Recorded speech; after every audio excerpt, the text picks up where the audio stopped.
Hafide Amuni Caballero from the Pacific Daily News, and here are top stories from the PDN newsroom. The Guam Power Authority implemented rotating power outages on Tuesday night after it earlier announced in a release that it has limited generation capacity.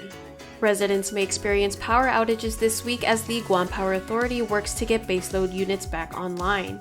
The rotating outage schedule, lasting up to 1 hour, may be implemented starting 4 p.m. daily. GPA released a rotating power outage schedule which lists the times power will be out in various parts of the island. GPA reassures its customers that plant personnel are working around the clock to get generator units back online and increase system capacity. The current situation is expected to be short-term as we get units repaired and returned to service as soon as possible, GPA said.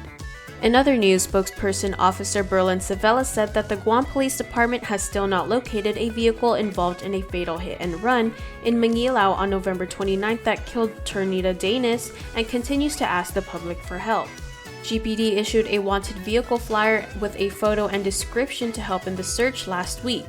It was last seen traveling down south on Route 10 towards Route 4.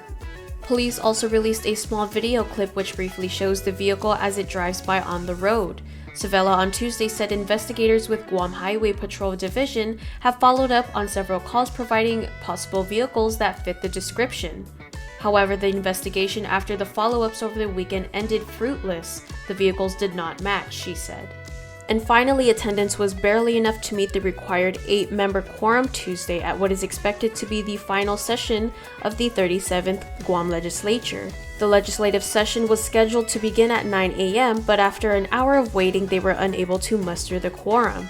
Only 7 senators were present, one short of the required number, which prompted Speaker Terlahi to recess the session until 2 p.m.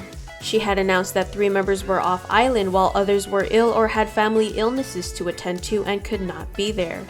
In the afternoon, there were enough senators present to proceed with the session, and among the handful of measures that were discussed was Senator Frank Blas Jr.'s Bill 351-37. Blas said the measure closes a loophole by providing the courts with discretion to allow the prosecution of adult persons who are charged with committing rape or murder when they were 14 to 16 years of age. A $0.79 million tax break in exchange for building 30 affordable housing units in Tamuning, following a decision from the Guam Housing and Urban Renewal Authority Board Tuesday. GHURA commissioners voted to approve the Low Income Housing Tax Credit, or LIHTC, award to developer Pacific Federal Management Inc., whose Flores Rosa development proposal in Tumon Heights, Tamuning, beat out 4 competitors.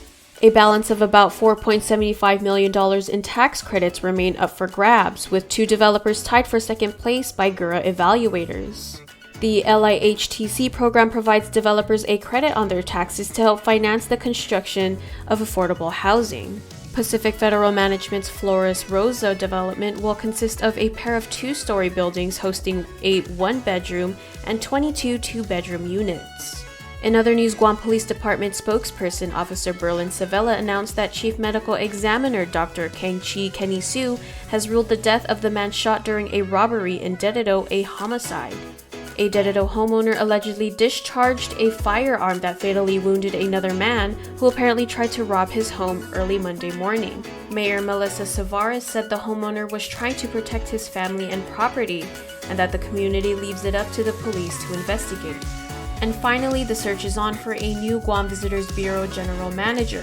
Search Committee and GVB board members Kenya Nagisawa and Peter Sunny Ada, along with acting GM Jerry Perez, met for initial discussions on Tuesday.